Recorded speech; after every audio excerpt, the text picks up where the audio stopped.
నమస్తే. తెలుగు రాజ్యంకి స్వాగతం. తెలుగు రాజ్యం సమర్పిస్తున్న అలనాటి నిర్మాతలు ప్రత్యేక కార్యక్రమానికి సుస్వాగతం.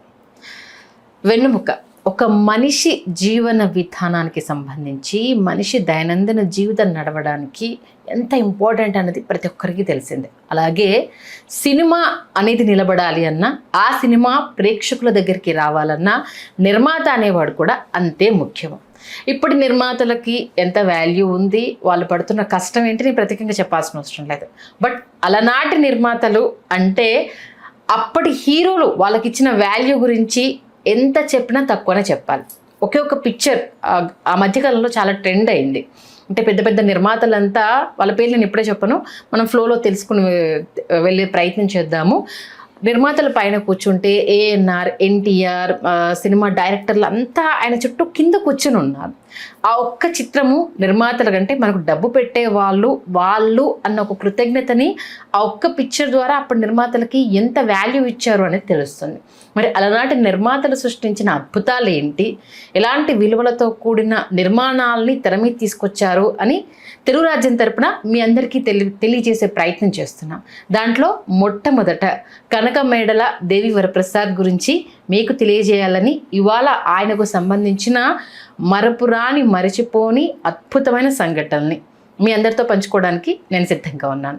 మరి దీనికి సంబంధించి మనకు వివరణ ఇచ్చే ఒక వ్యక్తి కావాలి కదా, ఆయనే చరిత్రకారుడు చిల్లగట్టి శ్రీకాంత్ గారు.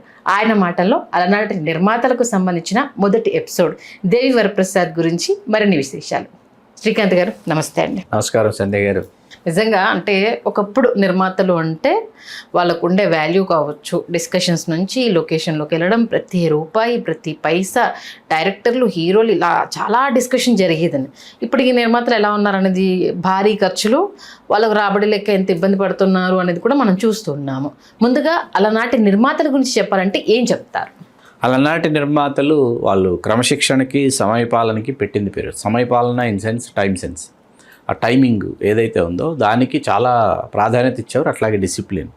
వీటిలో అప్పటి తరం నిర్మాతలు అందరూ కూడా, అంటే రామారావు గారితో నాగేశ్వరరావు గారితో సినిమాలు నిర్మించినటువంటి చాలామంది నిర్మాతల్లో ఎక్కువ భాగం రామారావు గారి నిర్మాతలందరూ, ఆ తర్వాత చిరంజీవి గారితో బాలకృష్ణ గారితో సినిమాలు చేశారు. వీళ్ళల్లో కె దేవీవరప్రసాద్ గారిది ప్రత్యేకమైన బాణి. ఆయన రామారావు గారికి చాలా ఇష్టడు.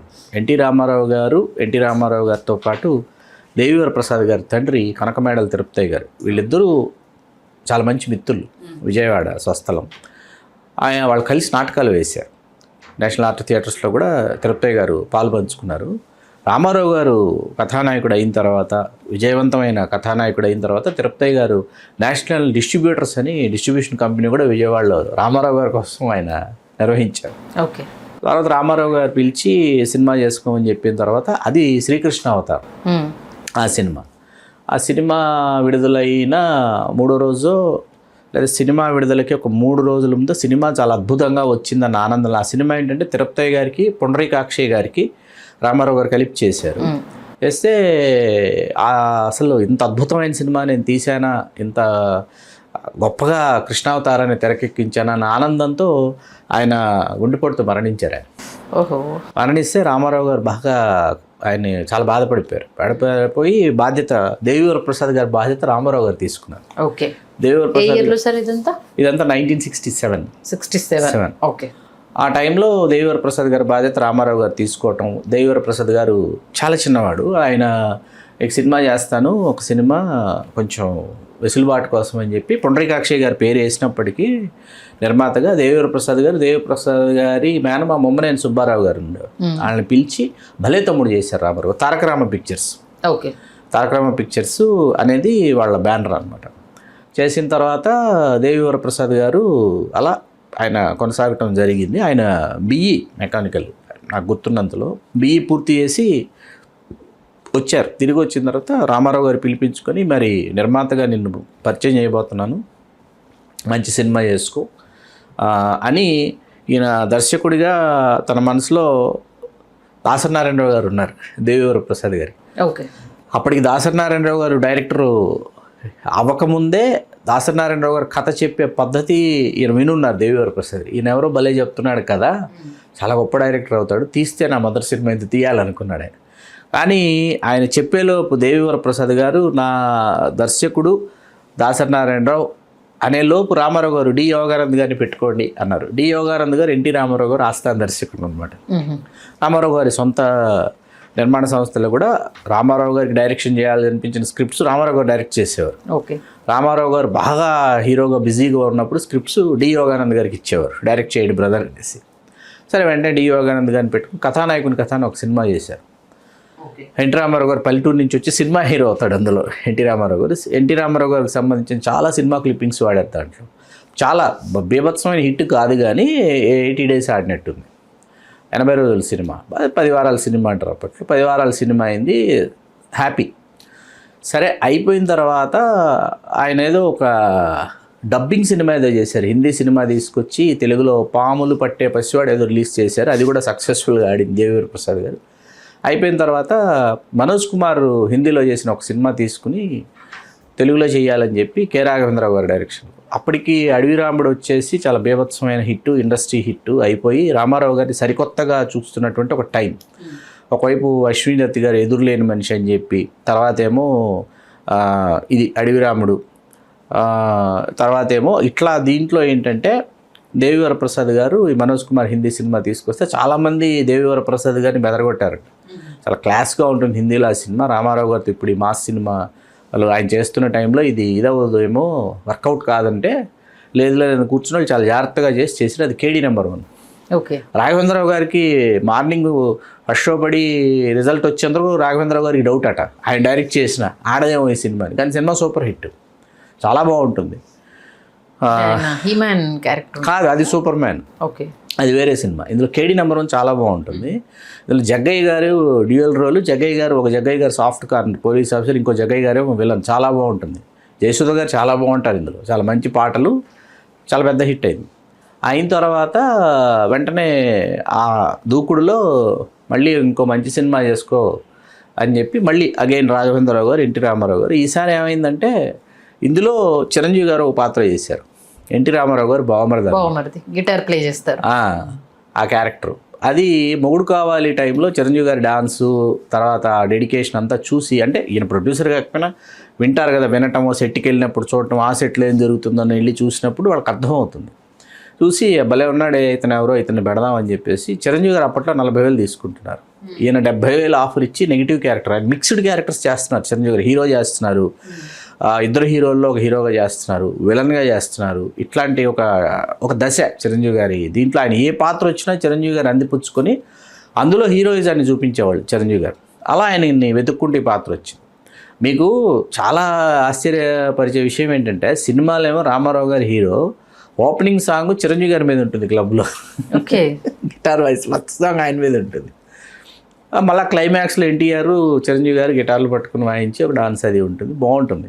కానీ సినిమా అట్టర్ ఫ్లాపు, చాలా పెద్ద ఫ్లాపు అయ్యేటప్పటికి దేవివర ప్రసాద్ గారు కంగారు పడిపోయి ఇంత అవకాశం ఇచ్చారు అన్నగారు ఏంటి అసలు అని చెప్పి మళ్ళీ రామారావు గారి దగ్గరికి వెళ్ళి, మీరు ఇచ్చారు అవకాశం, మేము సరిగ్గా వినియోగించుకోలేకపోయాము. అంటే ఇప్పుడు చచ్చిపోయిన శవానికి పంచాయతీలు ఎందుకు, ఇప్పుడు తర్వాత ఏం చేయాలో ఆలోచించండి, ఈలోపు కథ మీద కూర్చోండి అని ఏదో చెప్పారు. వీళ్ళేదో కథని వండి వార్చే పనుల్లో ఉండగా ఎన్టీ రామారావు గారు తెలుగుదేశం పార్టీ ప్రకటించేశారు. ఓకే. ప్రకటించేసిన తర్వాత ఇంకేముంది, మనకెక్కడ సినిమా చేస్తారు, ఇంకా అయిపోయింది, రాజకీయాల్లోకి వెళ్ళిపోతున్నారు అంటే సడన్గా ఒకరోజు రామారావు గారు పిలిచారు. పిలిచి అమ్మాయి మొన్న సినిమా ఫ్లాప్ కదా, నీకు సినిమా చేయాలి, అలాగే మన ఫోటోగ్రాఫర్ ఎస్ వెంకటరత్నం గారు ఉన్నారు కదా, ఆయన అమ్మగోళ ఇన్ని చేశారు, ఆయనకు ఒక సినిమా చేయాలి నేను.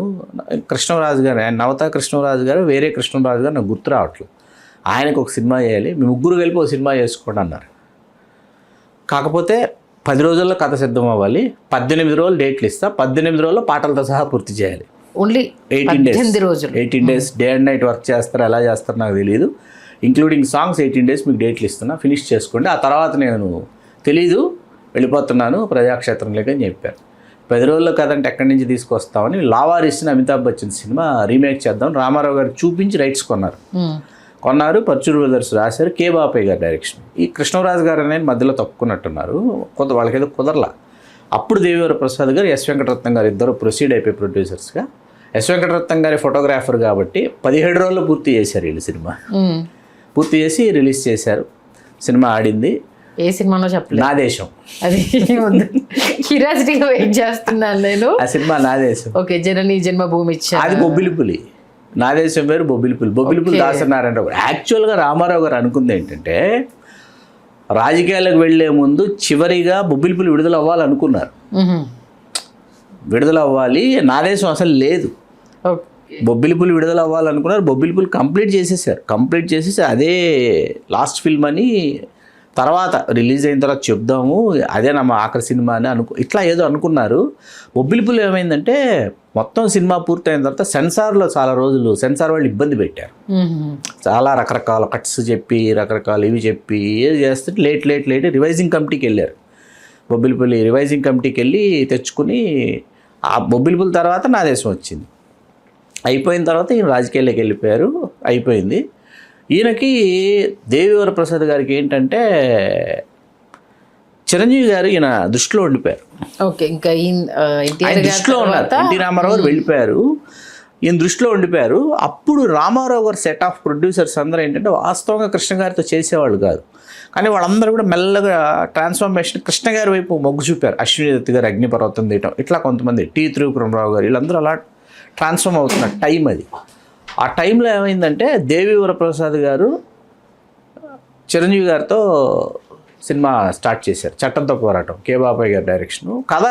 కథ విషయంలో దేవివర ప్రసాద్ గారి జడ్జిమెంట్ ఎప్పుడూ ఎక్స్ట్రాడినరీగా ఉంటుంది. ఓకే, చిరంజీవి గారితో ఆయన ప్రయాణం అట్లా మొదలైంది. ఆ మొదలైన క్షణం చిరంజీవి గారు మొదటి రోజే షూటింగ్ ప్రారంభించబడిన ఏదైతే మొదలుపెట్టుంటారో ఆ రోజు రాత్రి 3 గంటల వరకు చిరంజీవి గారు షూటింగ్ చేశారంట. 3 గంటల వరకు చిరంజీవి గారు షూటింగ్ చేసిన విధానం కానీ, చిరంజీవి గారి బిహేవియర్ కానీ, అట్లాగే చిరంజీవి గారికి పని పట్ల అంకిత భావం కానీ అవన్నీ చూసి దేవివర ప్రసాద్ గారు ఆశ్చర్యపోయి మరుసటి రోజు ఒక ప్రెస్ మీట్ పెట్టి మా దేవి ఫిలిం ప్రొడక్షన్స్ హీరో ఇవాళ నుంచి చిరంజీవి గారే అని ప్రెస్ నోట్ రిలీజ్ చేశారు. ప్రెస్ మీట్ అంటే అప్పటికి నిర్మాతలకు ఒకే హీరోతో కంటిన్యూ ట్రావెల్ అయ్యేవారా, లేకపోతే వీళ్ళతో మాత్రమే సినిమా తీసేవాళ్ళ?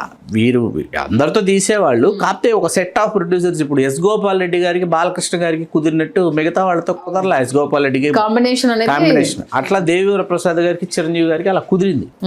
ఆ కుదిరిన తర్వాత ఏమైందంటే అది చట్టంతో పోరాటం సినిమా చాలా బాగా ఆడింది, బాగుంటుంది సినిమా, బాగుంటుంది సినిమా హిట్. దాంట్లో కమర్షియల్ హిట్ సినిమా, కమర్షియల్గా చాలా బాగా పే చేసింది.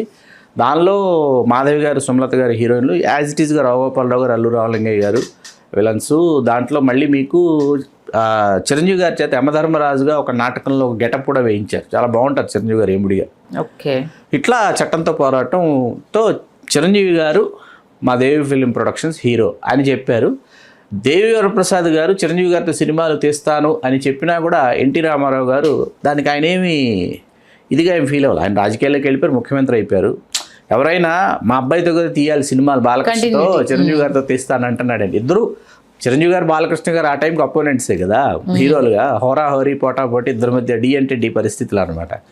అయితే రామారావు గారు పిలిచి దేవివర ప్రసాద్ గారిని రామారావు గారు చాలా పుత్రవాత్సల్యంతో చూసేవారు. ఏయా అని పిలిచేవాళ్ళంట, ప్రసాద్ అని పిలిచేవాళ్ళంట.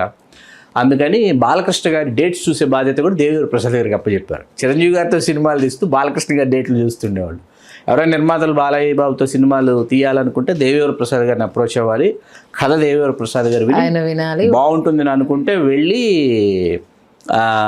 మన రామారావు గారికి కథ వినిపించేవాళ్ళు. ఆయన ముఖ్యమంత్రిగా ఎంత బిజీగా ఉన్నా చాలా బాగుంది కథ, లేకపోతే బాలయ్య బాబాయ్ చేస్తే బాగుంటుంది అనుకుంటున్నారు, లేదా కొత్త ప్రొడ్యూసర్స్ ఫస్ట్ టైం చేద్దాం అనుకుంటున్నారు అంటే ఖచ్చితంగా రామారావు గారిని కల్పించేవాడు.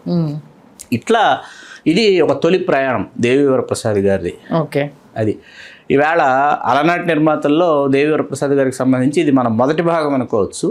రెండో భాగం చిరంజీవి గారికి సంబంధించి ఆయన ఏ విధంగా ప్రయాణం చేశారు అనేటటువంటి విషయం కూడా మనం మరుసటి ఎపిసోడ్లో మనం మాట్లాడుకుందాం.